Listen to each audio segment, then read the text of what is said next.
అంతటా దేవుడు నిండి ఉంటే ఈ విగ్రహాన్ని ఎందుకంటే ఆరాధించడం హిందూ మతంలో ఏమిటో నాకేం అర్థం కాదు. రాతి బొమ్మలో దేవుడు ఉంటాడా అన్నాడు. మన్నించండి మహారాజా, మీ చిత్రపటం ఏదన్నా ఉందా అన్నాడు.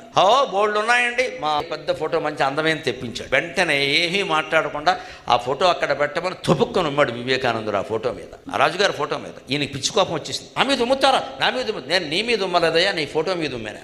అది నా ఫోటో అన్నాడు. నీ ఫోటో మీద ఉమ్మితే నీకెందుకు బాధ కలిగింది? అది నా ఫోటో కదా అన్నాడు. నీ ఫోటో మీద ఉమ్మితే నీకు బాధ కలగడం నిజమైతే దేవుడు బొమ్మ దగ్గర పువ్వు పెడితే దేవుణ్ణి చేరుతుంది అనడం ఏమైనా అనుమానమా? నిజమే కదా, నిజమే కదా. ఇది విగ్రహారాధనలో రహస్యం. మరి అవమానం నిజమైతే సన్మానం నిజమే కదండి.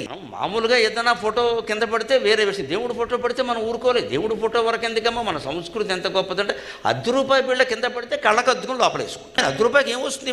ఏమి రాకపోతుంది లక్ష్మీదేవి. అలా అలవాటు చేశారు చిన్నప్పటి నుంచి. ₹1 బిళ్ళ అలా కళ్ళు తీసుకుంటా కళ్ళకద్దుకో. అదే మన విగ్రహారాధన అందుకే చేస్తాం, పిచ్చాళ్ళం కాదు మనం.